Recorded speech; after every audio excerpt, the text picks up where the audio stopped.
이제 완연한 봄이 된 것 같은데요. 여러분, 제가 꽃사진 하나를 보여드리겠습니다. 이 꽃이 무슨 꽃인지 아세요? 수선화죠. 네, 봄이 왔음을 알리며 피어나는, 메마른 대지에서 피어나는 수선화인데요. 여러분, 이 수선화의 꽃말은 자기사랑이라고 하네요. 자기 사랑이랍니다. 이런 꽃말이 붙은 데는 그리스 신화의 나르키소스의 이야기에서 유래가 되었는데요. 나르키소스는 너무나 아름다운 외모를 가지고 있었다고 그래요.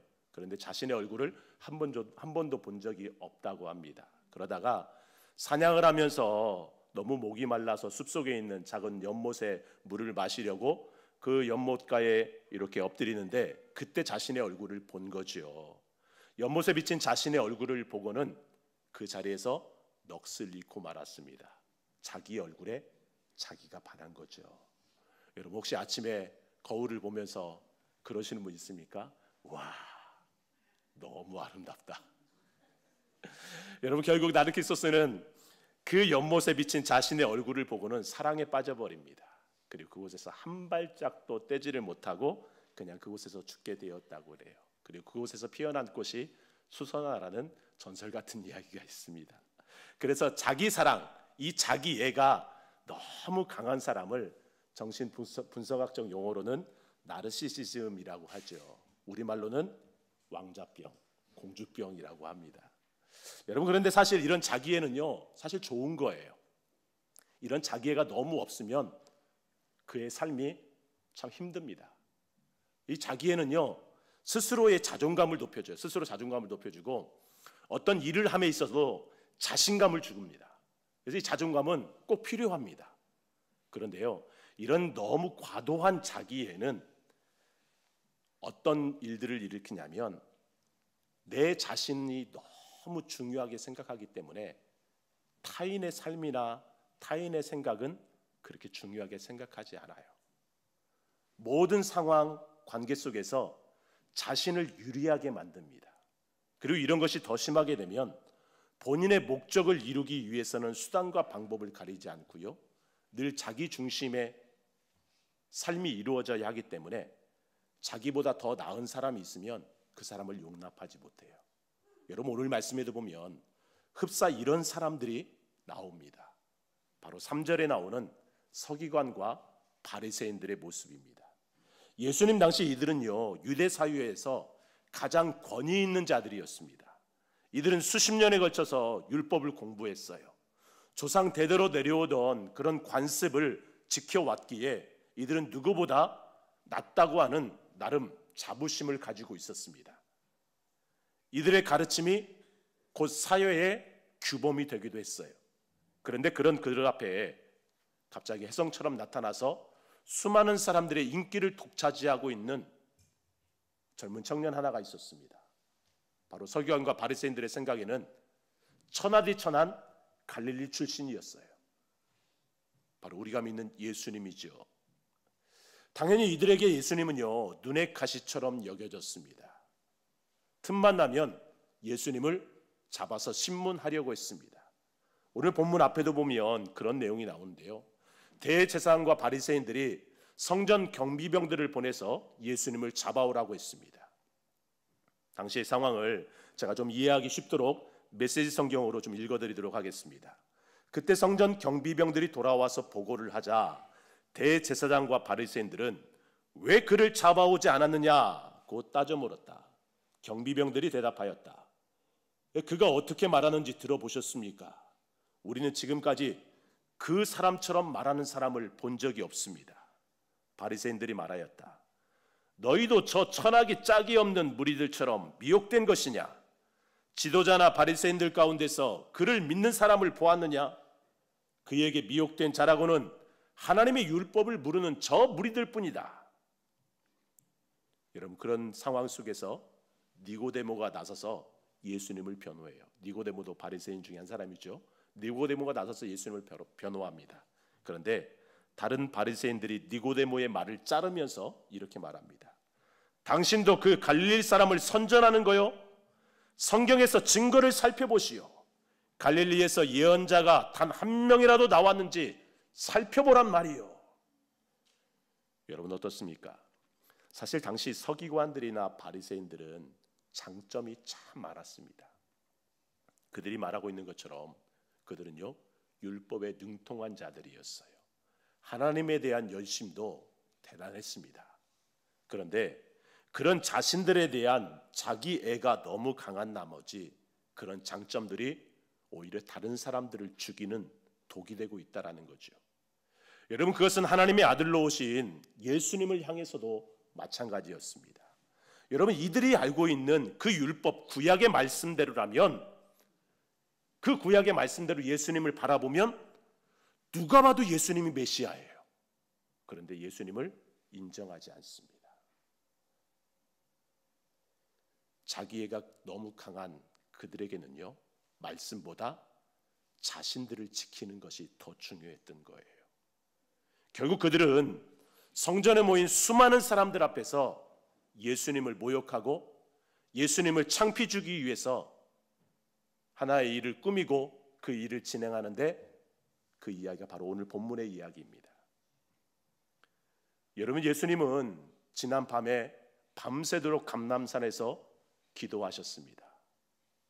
그런데 그 밤에 그들은 모의를 하고 있었어요. 예수를 짓밟기 위한 방법이 무엇이 있을까? 예수를 죽일 수 있는 방법이 무엇일 수 있을까? 그들이 생각하는 것은 그 누구도 율법적으로 풀 수 없는 문제를 내는 것입니다. 그러기 위해서 그들 중 누군가가 은밀한 방법으로 평소에 알고 있던 한 여자를 희생양으로 만들었어요. 그 여자가 바로 오늘 본문에 간음한 죄로 끌려온 여자입니다.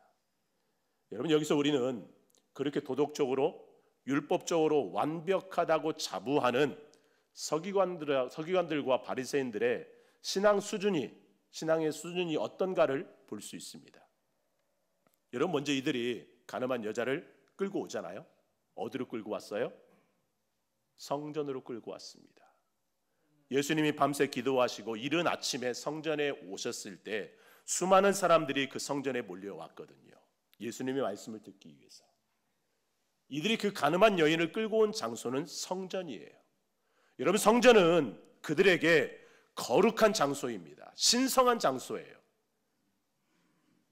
그런데 그 많은 사람들 앞에서 예수를 짓밟을 수 있다면 오히려 성전이라는 공개된 장소가 이들에게는 필요했고, 그렇게 성전은 자신들의 목적을 이루기 위한 장소에 불과했다라는 것입니다. 또한 여러분, 이들이 간음한 여인을 희생양으로 삼아 끌고 예수님께 묻잖아요. 뭐라고 물어요? 모세는 율법에 이러한 여자를 돌로 치라 명하였는데 선생은 어떻게 말하겠나이까?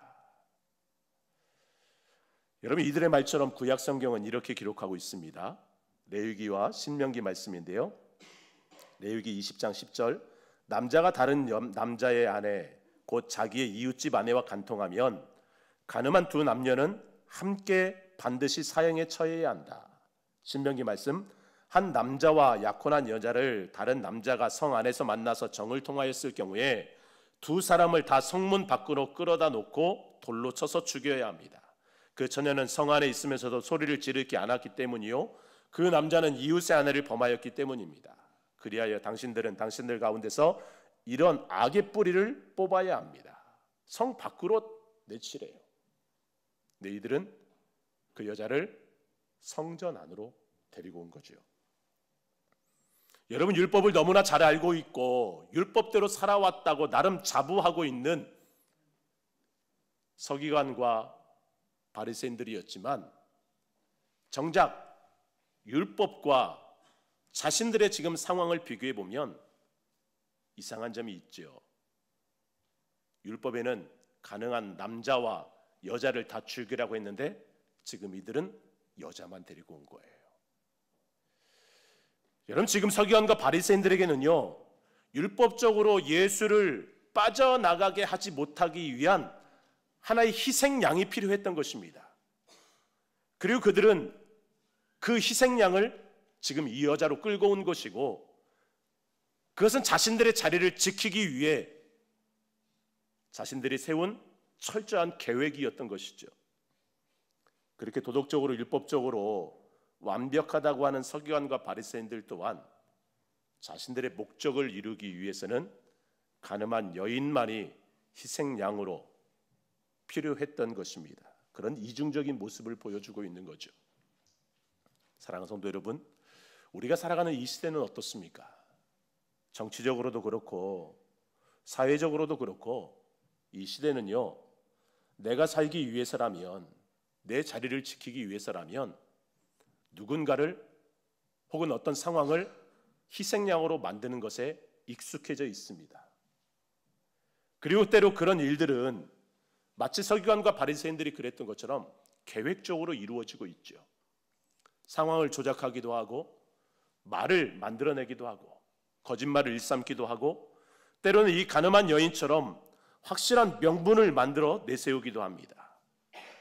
사실 자신을 지키려고 율법을 왜곡해버리는 서기관과 바리새인들의 이런 행동은요, 우리가 원죄라고 말하는 아담과 하와의 행동에서도 볼 수 있습니다. 여러분, 하나님께서 먹지 말라고 한 그 열매를 누가 먹게 했느냐라고 물어요. 그런데 그들의 대답은 무엇이에요? 아담은 하나님이 주셔서 나와 함께 하게 하신 이 여자, 즉 하와가 열매를 먹게 했기 때문에 먹었대요. 그리고 하와는 뱀이 나를 꿰어서 어쩔 수 없이 먹었대요. 여러분, 그들은 자신의 의로움을 지키기 위해서, 나는 잘못이 없다라는 거죠. 내 의로움을 지키기 위해서 결국 어떻게 합니까? 다른 사람을 희생양으로 삼고 있어요. 그것은 결국 그 모든 것을 창조하신 하나님을 희생양으로 만들고 있는 거죠. 여러분, 오늘 본문에 기록된 우리 예수님의 모습을 한번 볼까요? 예수님은요, 서기관과 바리새인들의 정치적인 계산에 넘어가지 않습니다. 그러나 그렇다고 해서 자신을 지키기 위해서 어떤 화려한 말을 하거나 누군가를 희생양으로 삼고 있지 않습니다. 다만 서기관과 바리새인들이 어떻게 생각하냐고 다그칠 때 예수님께서 한마디 말을 하시죠. 너희 중에 죄 없는 자가 먼저 돌로 치라. 예수님께서 땅에 글씨를 쓰고 있을 때 그 글씨가 무슨 글씨일까를 많은 사람들이 궁금해하고 연구합니다. 많은 학자들이 십계명이지 않을까라고 생각을 하지만 사실 무슨 글씨를 썼는가가 중요한 게 아니라 지금 예수님이 말씀하신 너희 중에 죄 없는 자가 먼저 돌로 치라라는 말씀이죠. 그 예수님의 말씀이 어떻게 합니까? 그 누구도 돌을 들어 칠 사람은 없었습니다. 여러분, 어찌 보면 이런 예수님의 말씀이 굉장히 통쾌하게 들리기도 하죠. 그런데 여러분, 이런 예수님의 말씀과 더불어서 이어서 나오는 여인과의 대화 속에서, 예수님이 대화하는 그 대화 속에서 우리는 이 시대에 그리스도인으로 어떤 삶을 살아갈 수 있을까를 다시 한번 묵상할 수 있습니다.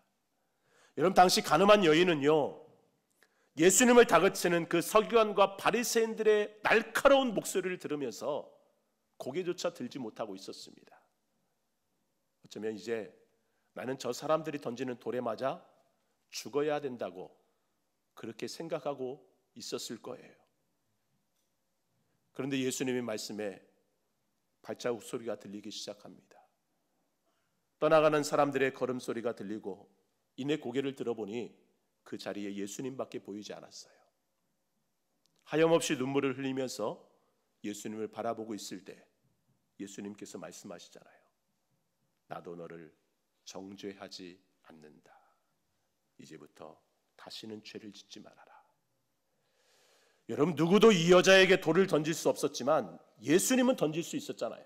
그죠? 예수님은 너는 죄인이라고 많은 사람들 앞에서 그 여자를 정죄할 수 있었습니다. 무엇보다 그 여자는 물론 서기관과 바리새인들에 의해서 희생양으로 끌려왔지만 분명한 죄를 가지고 있었잖아요. 그 죄를 예수님은 물을 수 있었어요. 근데 예수님 뭐라고 말씀하셔요? 나도 너를 정죄하지 않겠다. 여러분, 예수님께서 정죄하지 않겠다라고 하시는 이 말씀은요, 장차 모든 죄인을 대신한 희생양으로 십자가에 죽어야 하는 우리 예수님의 용서를 보여주는 말씀이기도 하죠. 서기관과 바리새인들은 자신들의 의로움을 지키기 위해서 누군가를 희생양으로 삼았지만 우리 예수님은 내가 그 희생양이 되겠다고 선포하시는 말씀이 바로 정죄하지 않겠다라는 말씀입니다.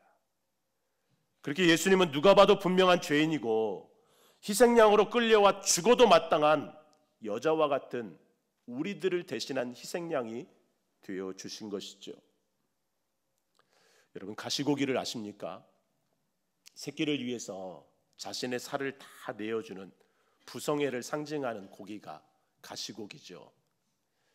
오래된 책이지만 조창희 씨가 쓴 가시고기라는 소설에도 그런 이야기가 나오는데요.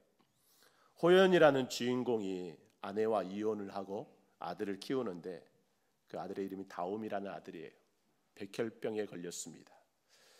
백혈병에 걸린 아들을 간병하면서 정말 힘들게 하루하루를 살아가고 있었어요. 그러던 중 감사하게도 골수 기증자가 나타났습니다. 그런데 세상은 그에게 희망의 빛을 쉽게 내어주지 않았던 것 같아요. 기적적으로 골수 기증자가 나타나서 수술만 하면 아들이 살 수 있어요. 그런데 수술비가 없어요. 그래서 아버지 호연은 불법적으로 자신의 신장을 매매하려고 합니다. 신장을 매매하기 위해서 검사를 받는데 검사 도중에 간암이라는 판정을 받게 돼요. 간암이 전이가 되어서 신장을 뗄 수 없다는 소리를 듣게 됩니다. 얼마나 가슴이 무너질까요? 아들을 살릴 수 있는 기회인데 할 수 없이 호연은 신장을 뗄 수 없다면 내 각막이라도 팔겠다라고 해서 각막을 팔아서 아들의 수술을 성공적으로 이루었습니다. 그런데 호연은 이제 말기암으로 더 이상 그 아들과 함께 살아갈 수가 없어요. 호연은 마음과 다르게 아들에게 차갑게 대합니다.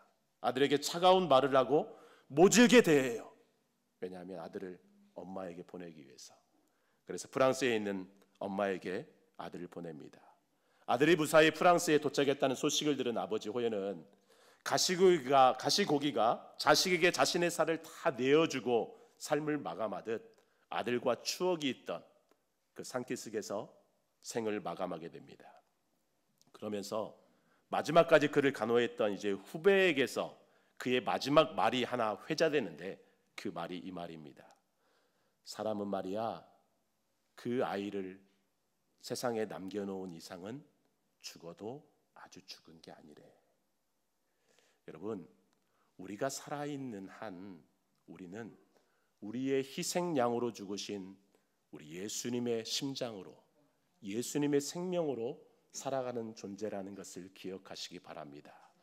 원하기는 그 예수님의 생명, 예수님의 희생이 우리에게서 나타나기를 주님의 이름으로 축원합니다. 세상 사람들은요, 자신을 위해서는 누군가를 희생양으로 삼는 것을 크게 생각하지 않습니다. 우리 예수님은 돌로 맞아 죽어도 괜찮은 분명한 죄를 가지고 있는 그 여자이지만 그 여자를 정죄하지 않아요. 그리고 친히 자신이 희생양이 되어 주셨습니다. 오늘 예수님으로부터 그렇게 용서받고 이제 다시 한 번의 삶을 살아가고자 하는 그 여자가 바로 우리의 삶이 아닐까요? 여러분, 이제 우리 또한 한 알의 밀이 땅에 떨어져 죽지 않으면 한 알 그대로 있고 죽으면 많은 열매를 맺을 수 있다고 하신 말씀처럼 여러분, 기꺼이 우리가 하나님 나라를 위한 한 알의 밀알이 되었으면 좋겠습니다. 희생양이 되어서 그런 우리들을 통해서 하나님의 나라가, 주님의 몸된 교회가 더욱더 든든히 세워질 수 있기를 주님의 이름으로 축복합니다. 우리 자리에 일어서서 함께 찬양하겠습니다. 십자가 그 사랑 함께 찬양합니다.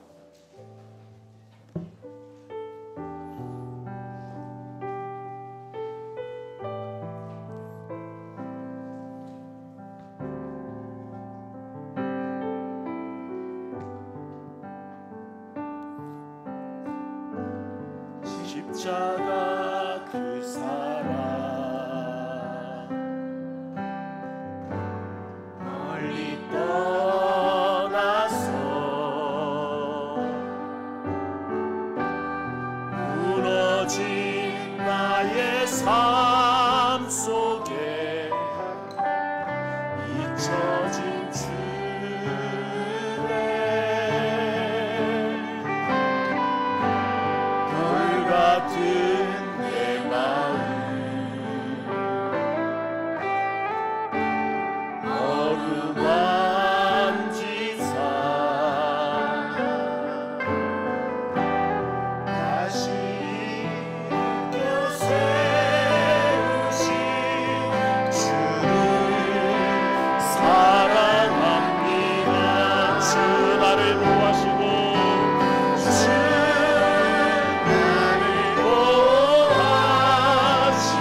찬양할까요? 지나간 일들을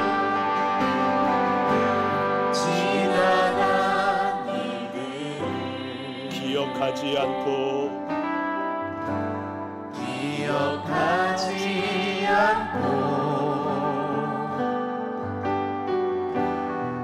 이전에 행한 모든 일 생각지 않으리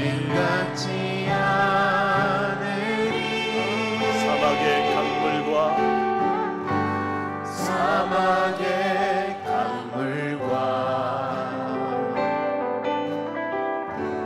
길을 내시는 주 내 안에 새 일을 행하실 주만 바라보리라 내 안에 새 일을 행하실 주만 바라보리라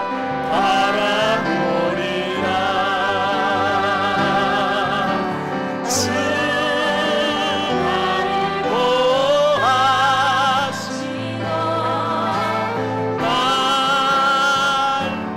붙드시 나를 보내었고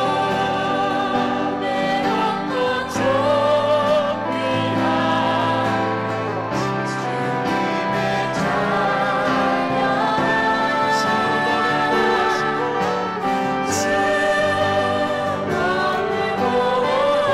찬양 주 너를 보하시고 주 너를 보하시고 널 붙드시 너를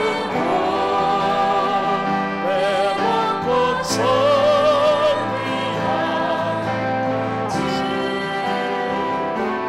찬양. 그래 여러분, 우리가 행한 일들을 주님의 잣대로 바라보면, 말씀 위에 놓으면, 여러분 그 어떤 사람이 나는 의롭다라고 이야기할 수 있겠습니까? 우리는 모두 다 어쩌면 지금 현장에 가늠한 여인으로 잡혀온 그 여인과 같은 모습일지 모르겠어요. 그런데 우리 주님은 그런 우리들에게도 말씀하십니다. 나는 너를 정죄하지 않겠다. 그 주님이 우리의 죄를 위한 희생양으로 십자가에 죽으신 거죠. 그 예수님의 생명을 품고 있는 우리들이 어떤 삶을 살아가야 할까? 주님의 심장으로, 주님의 마음으로 이 땅의 삶을 살아가야 하지 않을까요? 여러분, 이 시간 오늘 말씀을 기억하면서 한 주간 내가 어떤 삶을 살아가야 할까를 묵상하며 또한 함께 결단하며 기도하기 원합니다. 이 시간 함께 기도하겠습니다. 하나님 아버지, 우리를 향한 하나님의 품기를 원합니다. 세상 많은 사람들을 아버지 하나님의 자기 이익을 위해서 자신의 자리를 지키기 위해서 아버지 희생양으로 삼고, 아버지 그렇게 수많은 사람들이 생각하면서 정죄받으면서 살아가고 있습니다. 아버지 하나님, 그러나 우리 예수님께서는 죄 없는 자가 똑같이 나라고 말씀하시고, 우리를 향해서는 나는 너를 정죄하지 않겠다라고 말씀하셨습니다. 다시 한 번의 새로운 삶을 살아가도록 아버지 하나님이 우리를 십자가에 죽으시고 우리의 죄를 용서하신 예수님을 믿는 믿음으로 살아가는 이제 아버지, 우리 또한 아버지 그 예수님의 마음 품고 예수님의 심장으로 살아가는 하나님의 이름으로 죽지 않게 아버지 하나님이 영원한 일들을 맺을 수 없다고 하신 말씀처럼 우리 또한 하나님의 이름으로 살아가는 하나님 나라를 위한 주님의 몸된 교회를 위한 생명으로 살아가는 자리를 주시옵소서. 아버지 하나님,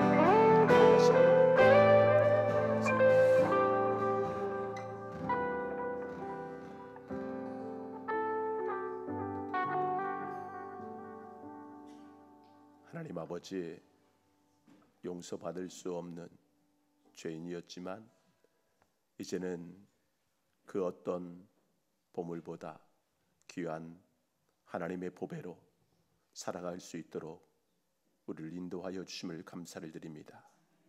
하나님, 예수 그리스도의 죽음이 없었다면, 예수님의 그 희생이 없었다면 하나님 앞에 감히 나아갈 수 없는 죄인이었던 우리의 삶이 나도 너를 정죄하지 않겠다라고 하시는 우리 예수님으로 인하여 다시 한 번의 삶을, 새 생명의 삶을 살아갈 수 있음을 고백합니다.